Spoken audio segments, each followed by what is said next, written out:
നമുക്ക് ഏറ്റവും ഹാർഡായി അഭിനയിച്ച അല്ലെങ്കിൽ ഏറ്റവും ബുദ്ധിമുട്ടി അഭിനയിച്ച സിനിമ ഏതാണെന്ന് ചോദിച്ചാൽ ഞാൻ പറയും പ്രാഞ്ചിയേട്ടനാണ്. കാരണം അദ്ദേഹം ഈ സിനിമയിൽ അദ്ദേഹത്തിൻ്റെതായ ഒരു മാനറിസം ഒന്നും കാണാൻ പറ്റില്ല. പ്രാഞ്ചിയേട്ടൻ തൃശ്ശൂരുള്ള ഒരു പൈസക്കാരൻ, ഒരു മണ്ടൻ, ബിസിനസ്സിൽ നല്ല ബുദ്ധിയാണ്, പക്ഷെ ജീവിതത്തിൽ ആ ബുദ്ധി ഉപയോഗിക്കാൻ അറിയാത്ത ഒരാൾ, എല്ലാവരും പറ്റിക്കുന്നു എന്ന് നമുക്ക് തോന്നുന്നുണ്ടെങ്കിൽ അത് മമ്മൂക്ക എന്ന് പറഞ്ഞ ഒരു ഗ്രേറ്റസ്റ്റ് ആക്ടറിന്റെ ഏറ്റവും ബെസ്റ്റ് ആയിട്ടുള്ള ആക്ടിംഗ് ആണെന്ന് ഞാൻ പറയും.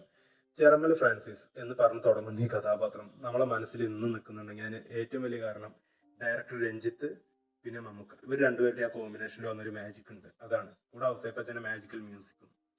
സിനിമയിൽ ഒരു സൈൻഡും പിന്നെ പ്രാഞ്ചി എന്ന് പറയുന്ന ആളും നമ്മൾ സംഭാഷണത്തിൽ തുടങ്ങുന്ന ഈ സിനിമ അവസാനിപ്പിക്കുമ്പോൾ നമ്മളെ കണ്ണൊന്ന് നനച്ച് ഒരു ചെറിയ പുഞ്ചിരി വിരിയിച്ച് ഈ സിനിമ അവസാനിക്കുള്ളൂ. ഫീൽ ഗുഡ് സിനിമകളെന്ന് പറഞ്ഞാൽ ഇപ്പോൾ വരുന്ന സിനിമകളൊക്കെ ഇതിന്റെ കാലിന്റെ ചോട്ടിൽ പോയി കിടക്കേണ്ടി വരും. അങ്ങനത്തെ പടമാണ് എടുത്തു വെച്ചിരിക്കുന്നത്. എനിക്ക് ഏറ്റവും ഇഷ്ടപ്പെട്ട സിനിമകളിലൊന്ന്, നിങ്ങൾ കണ്ടിട്ടില്ലെങ്കിൽ എന്തായാലും കണ്ടു നോക്കുക. ഇതിൽ മമ്മൂക്കാന്റെ അഭിനയം കാണാൻ വേണ്ടി മാത്രം നിങ്ങൾക്ക് ഈ സിനിമ കാണാം. പിന്നെ ഇതിൽ ബാക്കിയുള്ളവരെ പറ്റി പറയുകയാണെങ്കിൽ സിദ്ദിഖ്, പ്രിയാമണി, ഇന്നസെന്റ്, ജഗതി ശ്രീകുമാർ, ഗണപതി, ഖുഷ്ബു, ബിജു മേനൻ, അങ്ങനെ എല്ലാവരും അഭിനയിച്ചവരൊക്കെ വളരെ മികച്ച പെർഫോമൻസ് ആണ് ഈ സിനിമയിൽ കാഴ്ചവെച്ചിരിക്കുന്നത്. എവിടെയും ലാഗില്ലാതെ എവിടെയും ബോറടിക്കാതെ വളരെ സ്ലോ ആയിട്ടാണെങ്കിലും നല്ല ഭംഗിയായി പറഞ്ഞു പോകുന്ന ഒരു സ്റ്റോറി ലൈൻ. രഞ്ജിത്തിന്റെ നന്ദനം അതുപോലെ ഈ സിനിമ ഒരു ചെറിയ ഫാന്റസി എലമെന്റ് വെച്ച് അതിൽ നിന്ന് ഡെവലപ്പ് ചെയ്ത് കൊണ്ടുവരുന്ന ഒരു കിടില സ്റ്റോറി ലൈൻ ആയിരിക്കും അതിന്. അത് നല്ല രസമായി തന്നെ ഇവിടെ വർക്ക് ആയിട്ടുണ്ട്. നിങ്ങളിത് കണ്ടിട്ടില്ലെങ്കിൽ എന്തായാലും കണ്ടു നോക്കാം. സൺ നെക്സ്റ്റിൽ ഈ പടം അവൈലബിൾ ആണ്. നല്ല ക്വാളിറ്റി ഫയൽ തന്നെ ഉണ്ട്. നിങ്ങൾ എന്തായാലും കണ്ടു നോക്കണം. കാണാതിരിക്കരുത്, എന്തായാലും കാണാം. കിടിലൻ പടം കേട്ടോ, മിസ് ചെയ്യരുത്.